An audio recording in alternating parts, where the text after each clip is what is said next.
시작하기 전에 구독과 좋아요 눌러주세요. 어디에서 보고 계신가요? 댓글 남기면 그곳으로 사랑의 하트를 보낼게요.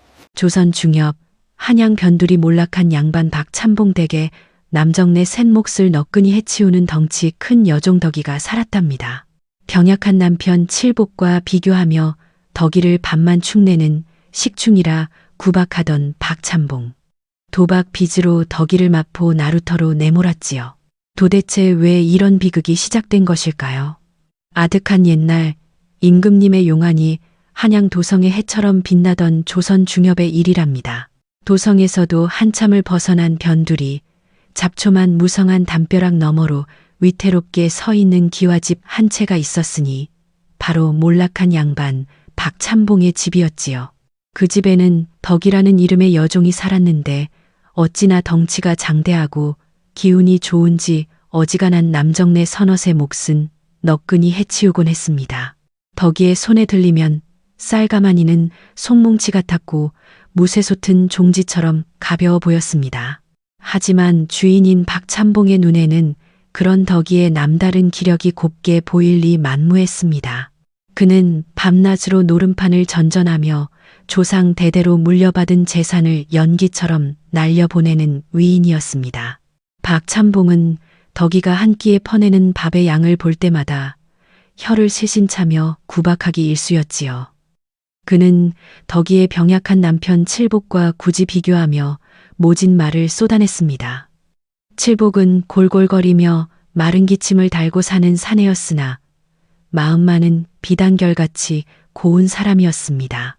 저 쓸모없는 식충이 같으니 사내 구실도 못하는 저런 병든 놈 곁에서 밥만 축내는구나.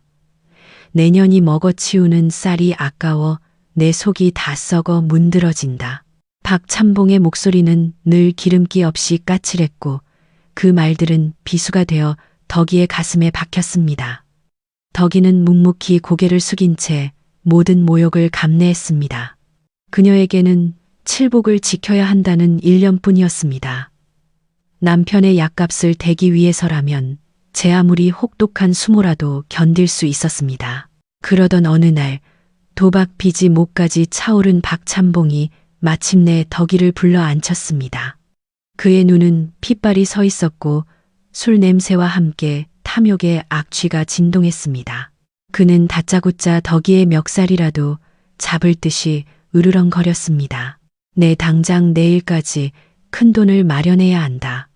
내년 오늘부터 마포 나루터에 나가 돈을 벌어오너라. 짐꾼이라도 해서 하루에 정해진 액수를 채워오지 못하면 내 놈의 그 반송장 같은 지아비를 당장 마장동말 도살장에 팔아버릴 것이야. 그 말은 덕이에게 청천벽력과도 같았습니다.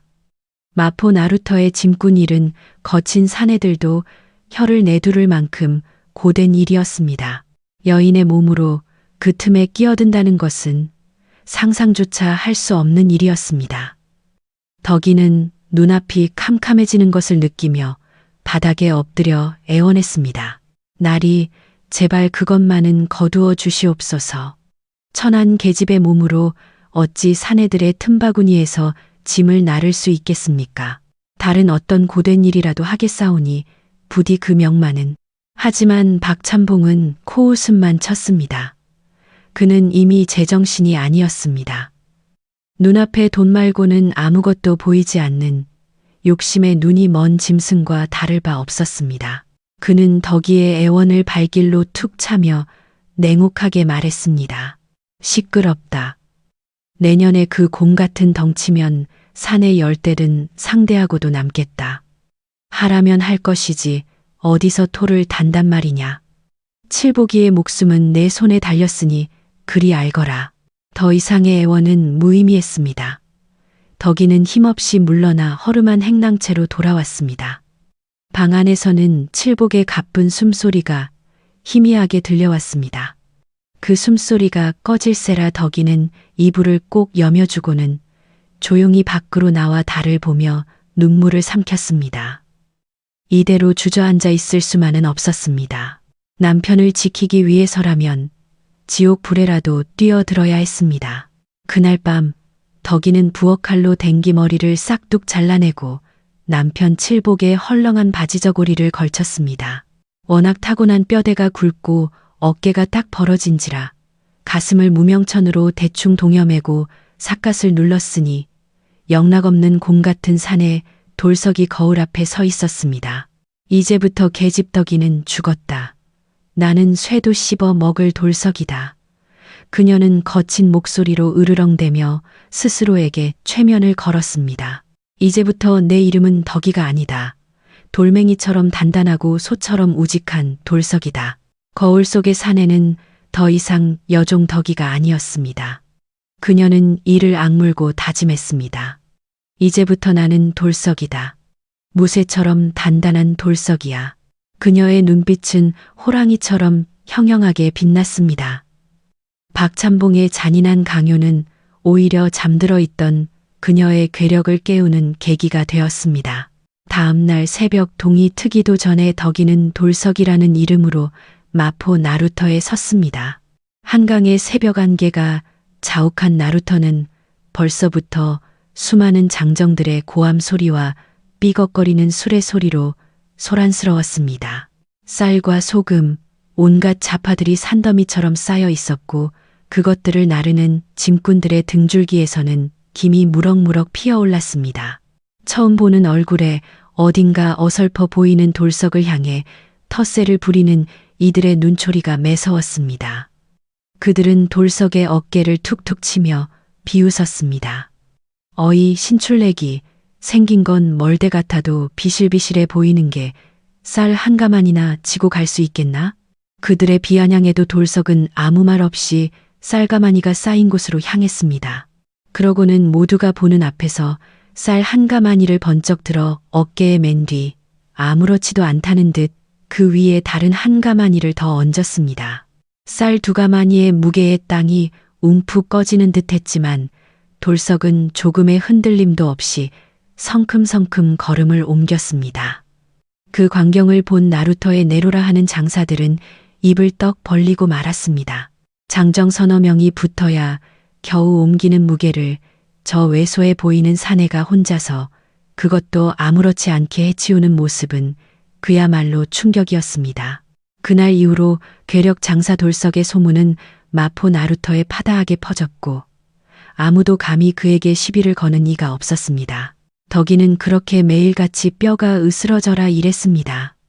그녀의 괴력 덕분에 남들보다 몇 배의 품격을 벌 수 있었습니다.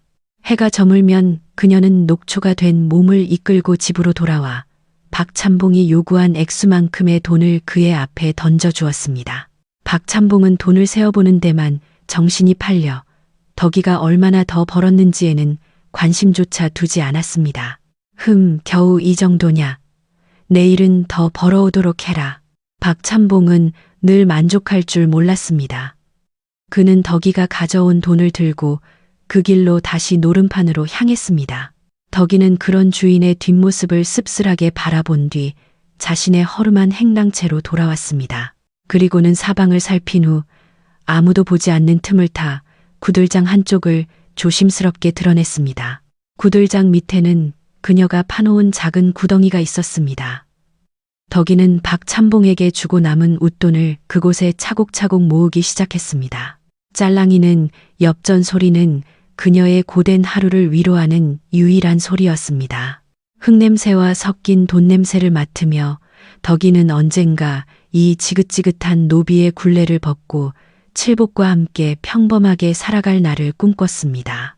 박찬봉의 도박 빚은 눈덩이처럼 불어났지만 그는 덕이가 뒤에서 남몰래 돈을 모으고 있다는 사실은 까맣게 몰랐습니다.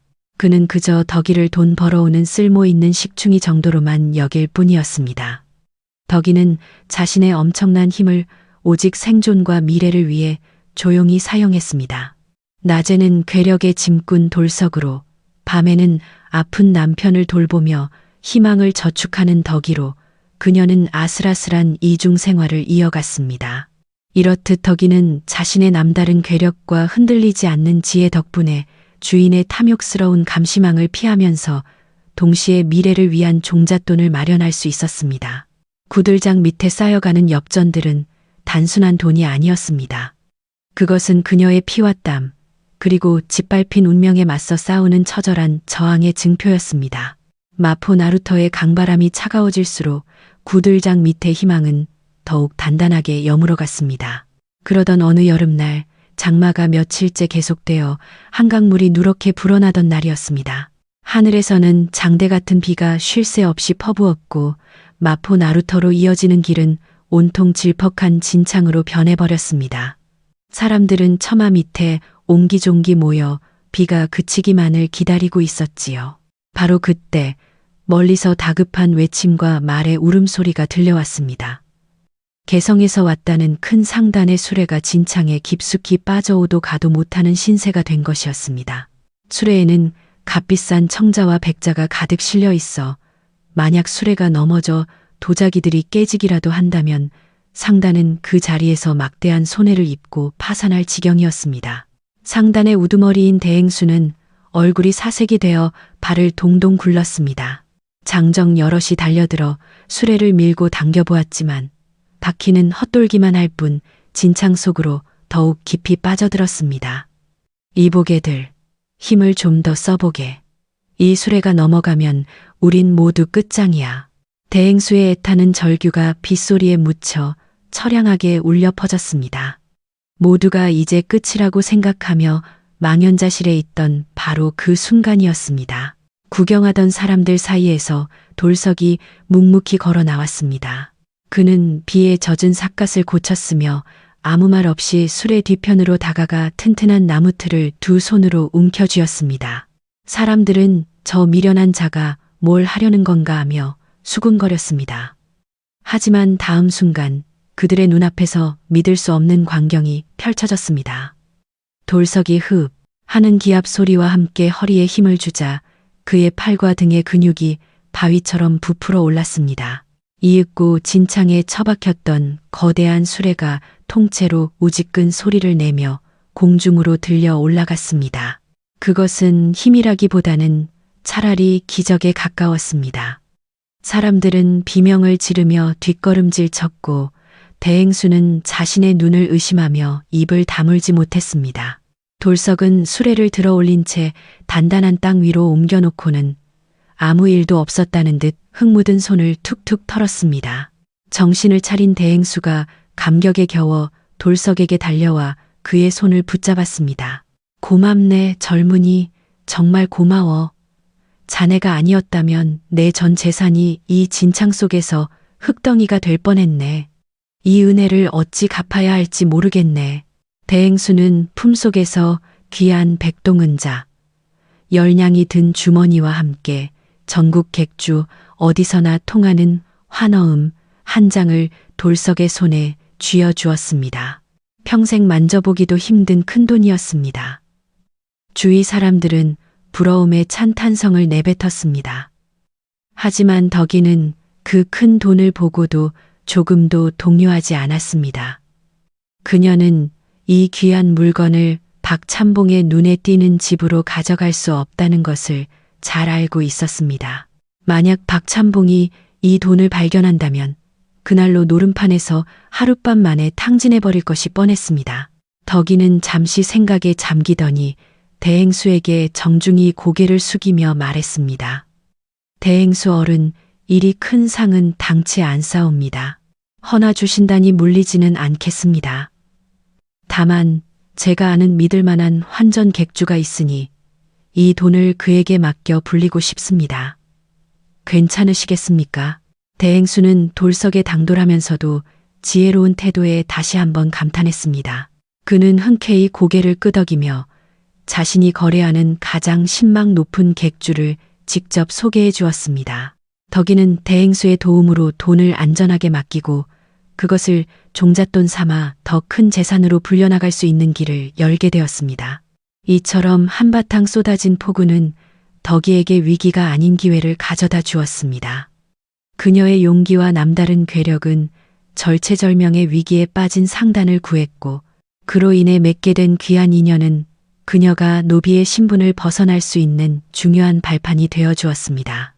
하늘은 스스로 돕는 자를 돕는다 하였으니 애친 비는 그녀의 앞날을 환히 비춰줄 무지개를 예고하는 전조와도 같았습니다. 한편 덕이가 마포나루터에서 자신의 운명을 개척해 나가는 동안 박찬봉은 탐욕의 구렁텅이에서 헤어나오지 못하고 있었습니다. 그의 도박 중독은 병과도 같아서 날이 갈수록 더욱 심해져만 갔습니다. 처음에는 밤에만 드나들던 노름판을 이제는 대낮에도 제 집처럼 드나들었고 덕이가 피땀 흘려 벌어다 주는 돈은 그의 손에 들어오자마자 연기처럼 사라졌습니다. 그는 노름판에서 계속 돈을 잃기만 했습니다. 딸때의 짜릿함만을 깨사 무모하게 판돈을 키웠고 결국에는 가문의 전답과 얼마 남지 않았던 재산을 모조리 날리고 말았습니다. 집안은 텅 비어갔고 담장에는 거미줄이, 마당에는 잡초가 무성해졌습니다. 한때는 그래도 양반 가문이라 불렸던 집의 위세는 온데간데 없이 사라지고 흉흉한 기운만이 감돌았습니다. 빚은 눈덩이처럼 불어나 이제는 악독한 고리대금 업자들이 문지방이 닳도록 드나들며 행패를 부리는 지경에 이르렀습니다. 그들은 집안에 남은 마지막 세간살이들, 즉 이가 빠진 찰그릇과 낡아 빠진 장롱까지 헐값에 팔아치우라고 으름장을 놓았습니다. 박찬봉, 이번 달까지 빚을 갚지 못하면 이 집도 남의 손에 넘어갈 줄 아시오. 집안에 남은 것이라고는 저기 저 노비 둘뿐인 것 같은데 그것들이라도 팔아서 돈을 마련해야 하지 않겠소? 빚쟁이의 협박에 박찬봉은 마지막 남은 자존심마저 구겨졌지만 달리 뾰족한 수가 없었습니다.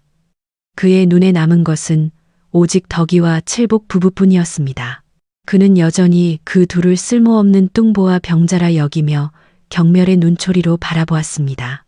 자신의 처지가 이 지경에 이른 것이 마치 그들 탓이라도 되는 양 원망을 퍼부었습니다. 어느 날 밤 노름판에서 마지막 남은 엽전 한 봉까지 잃고 돌아온 박찬봉은 술에 취해 비틀거리며 마루에 주저앉았습니다. 그는 행랑채에서 새어나오는 칠복의 희미한 기침 소리를 들으며 비릿한 웃음을 지었습니다. 그래, 아직 저것들이 남아 있었지. 밥만 축내는 식충이와 곧 죽을 병자놈. 저 둘을 노비 시장에 내다 팔면 마지막으로 한 판 더 버릴 돈은 마련할 수 있을 게야. 그의 머릿속은 오직 다음 도박판에 대한 생각으로 가득 차 있었습니다. 덕이가 매일 자신에게 가져다 주는 돈이 어디서 나는지, 그녀가 어떤 고초를 겪고 있는지에 대해서는 단 한 번도 생각해 본 적이 없었습니다. 그에게 덕이와 칠복은 그저 가문의 재산 목록에 올라있는 물건에 지나지 않았습니다. 박찬봉은 자신의 처지를 비관하기는커녕 오히려 마지막 남은 노비들을 팔아 자금을 마련할 수 있다는 생각에 희망을 품었습니다. 그것이 얼마나 어리석고 파멸을 재촉하는 길인지는 전혀 깨닫지 못했습니다. 그의 눈은 욕망의 안개에 가려 한 치 앞도 보지 못하는 장님과 같았습니다. 이렇듯 박찬봉은 자신의 끝없는 탐욕과 어리석은 판단 때문에 파멸의 길로 더욱 깊이 빠져들고 있었습니다. 그는 조상에게 물려받은 모든 것을 잃고도 모자라 이제는 마지막 남은 인간으로서의 도리마저 저버리려 하고 있었습니다. 그의 발밑은 이미 꺼져가는 잿더미였으나 그는 여전히 불꽃의 환영을 돋아 허우적거리고 있을 뿐이었습니다.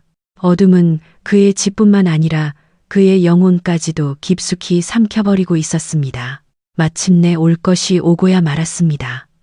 빚쟁이들이 몰려와 집안의 마지막 남은 기둥이라도 뽑아갈 듯이 으름장을 놓자 박찬봉은 더 이상 버틸 재간이 없었습니다. 그는 최후의 수단으로 장롱 깊숙이 숨겨두었던 낡은 상자 하나를 꺼냈습니다. 그 안에는 먼지를 뒤집어 쓴 채 대대로 내려온 노비 문서들이 들어 있었습니다. 가문의 마지막 재산이자 자존심이었지만 이제는 그에게 그저 돈으로 바꿀 수 있는 종이 조각에 불과했습니다. 박찬봉이 덕이와 칠복의 이름이 적힌 문서를 들고 망설이고 있을 때였습니다. 바로 그 순간 뜻밖의 손님이 그를 찾아왔습니다. 그는 바로 과거 폭우 속에서 덕이의 도움으로 위기를 모면했던 상단의 대행수였습니다. 사실 이것은 덕이가 미리 손을 써놓은 일이었습니다. 자신의 돈으로 자유를 사게 되면 박찬봉이 나중에 딴소리를 할 것이 분명했기에 그녀는 대행수에게 도움을 청하여 제3자가 자신들을 사는 것처럼 일을 꾸민 것이었습니다. 대행수는 점잖게 인사를 올리고는 조심스럽게 본론을 꺼냈습니다. 참봉 어른, 외람된 말씀이오나 대개 사정이 어렵다는 소문을 들었소이다. 혹여 노비를 처분할 생각이 있으시다면 제가 값을 후하게 쳐서 거두고 싶습니다. 돈에 눈이 먼 박참봉의 귀가 번쩍 뜨였습니다. 그는 속으로 쾌재를 불렀습니다. 쓸모없는 식충이들을 노비 시장에 내다 파는 것보다 훨씬 좋은 값을 받을 수 있겠다는 생각에 입이 귀에 걸릴 지경이었습니다. 그는 자신의 속내를 감추며 짐짓 헛기침을 했습니다. 대행수께서 어찌 아시고. 사실은 내가 아끼는 종들이지만 집안 사정이 여의치 않아 고심하던 중이었소. 대행수께서 거두어 주신다면야 더할 나위 없지요. 그는 마치 큰 인심이라도 쓰는 양거들 먹거렸습니다. 대행수는 미리 준비해 온 돈주머니를 그의 앞에 내려놓았습니다. 박참봉이 상상했던 것보다 훨씬 큰 액수였습니다. 그는 더 이상 생각할 것도 없다는 듯 그 자리에서 바로 붓을 들어 면천 첩지에 자신의 도장을 꾹 눌러 찍었습니다. 면천 첩지는 노비의 신분을 벗겨 양인으로 만들어주는 공식적인 문서였습니다. 허허, 이제 이 쓸모없는 식충이들은 대행수의 소유요. 마음대로 부리시구려. 박참봉은 덕이와 칠복의 운명이 결정되는 그 순간에도 마지막까지 그들을 비하하며 조롱했습니다. 그는 자신이 무슨 짓을 했는지 전혀 알지 못한 채 두둑한 돈주머니를 품에 안고 흡족한 미소를 지었습니다. 그 시각 행랑채에서 이 모든 상황을 숨죽여 지켜보던 덕이의 눈에서는 뜨거운 눈물이 흘러내렸습니다. 병든 남편을 지키기 위해 여인의 몸으로 험한 사내들 틈에서 일해야 했던 서름, 가슴을 동여매고 돌석으로 살아야 했던 고통스러운 나날들이 주마등처럼 스쳐 지나갔습니다. 하지만 그 눈물은 더 이상 절망의 눈물이 아니었습니다. 구들장 밑에 한 푼 두 푼 모아 불려온 돈으로 마침내 스스로의 힘으로 운명의 족쇄를 끊어낸 감격의 눈물이었습니다. 그녀는 박참봉의 탐욕을 역이용하여 자유를 얻어낸 것입니다. 가장 큰 절망을 안겨주었던 주인의 손으로 직접 자유를 얻게 된 이 기막힌 역전은 오롯이 그녀 자신의 지혜와 인내, 그리고 꺾이지 않는 의지가 만들어낸 결과였습니다. 박참봉이 찍은 도장 하나는 한낱 종이 위에 찍힌 붉은 인주 자국이 아니었습니다. 그것은 한 여인이 자신의 모든 것을 걸고 일궈낸 승리의 증표였으며 탐욕의 눈먼 자의 어리석음이 스스로를 파멸로 이끈 역사의 기록이었습니다. 이제 덕이는 더 이상 노비가 아니었습니다. 그녀는 자신의 운명을 스스로 책임지는 당당한 양인이 된 것입니다. 박참봉이 노비 문서를 팔아넘긴 돈으로 다시 노름판을 기웃거린 것은 불을 보듯 뻔한 일이었습니다. 그러나 며칠이 지나지 않아 그는 자신이 얼마나 어리석은 짓을 저질렀는지 깨닫게 되었습니다. 덕이와 칠복이 면천되어 자유의 몸이 되었을 뿐만 아니라 자신이 살던 집과 얼마 남지 않은 땅마저 모두 덕이의 소유가 되었다는 소식을 전해 들은 것입니다. 덕이가 그동안 모으고 불린 돈으로 대행수를 통해 합법적으로 모든 것을 사들인 것이었지요. 뒤늦게 모든 사실을 알게 된 박참봉은 분노로 길길이 날뛰었습니다. 그는 당장 관하로 달려가 억울함을 호소했습니다. 사또, 제가 사기를 당했나이다. 천하의 교활한 노비년이 저를 속이고 재산을 가로챘으니 당장 저것들을 잡아들여 큰 벌을 내려주시옵소서. 그는 눈물 콧물을 쏟으며 자신이 피해자인 양 열변을 토했지만 관아의 사또는 냉정했습니다. 사또는 박참봉이 직접 날인한 면천 첩지와 집문서를 증거로 내밀었습니다. 명백한 법적 문서 앞에서 박참봉의 주장은 그저 떼쓰는 어린아이의 투정처럼 공허하게 들릴 뿐이었습니다. 결국 그의 고소는 그 자리에서 기각되었습니다. 이 기막힌 사연은 입소문을 타고 한양 바닥에 파다하게 퍼져나갔습니다. 결국 관아의 사또 귀에까지 들어가게 되었고 사또는 박찬봉의 파렴치한 행각에 크게 노하여 당장 그를 잡아들였습니다. 사또는 박찬봉이 직접 날인한 문서들을 확인한 뒤 우레와 같은 목소리로 호통을 쳤습니다. 내 이놈 박가야. 내 손으로 도장을 찍어 팔아넘기고 이제 와서 무슨 억지란 말이냐. 양반의 채통을 지키지 못하고 가산을 탕진한 것도 모자라 이제는 무고한 백성을 모함하여 재물을 탐하다니 그 죄가 실로 무겁도다. 사또는 즉시 형방에게 명하여 박찬봉을 곤장으로 매우 쳐서 쫓아내고 덕이의 소유권을 명확히 공증해 주었습니다. 이 통쾌한 소문은 바람을 타고 궁궐 담장을 넘어 임금님의 귀에까지 들어가게 되었습니다. 임금님께서는 덕이의 지혜와 효심에 크게 감동하시어 이를 치하하는 뜻으로 고운 비단 2피를 하사하셨습니다. 이는 덕이가 목숨을 걸고 지켜낸 모든 노력이 나라로부터 공식적인 인정을 받는 순간이었습니다. 덕이는 임금님이 내리신 비단을 받아들고 감격의 눈물을 흘리며 북쪽을 향해 큰 절을 올렸습니다.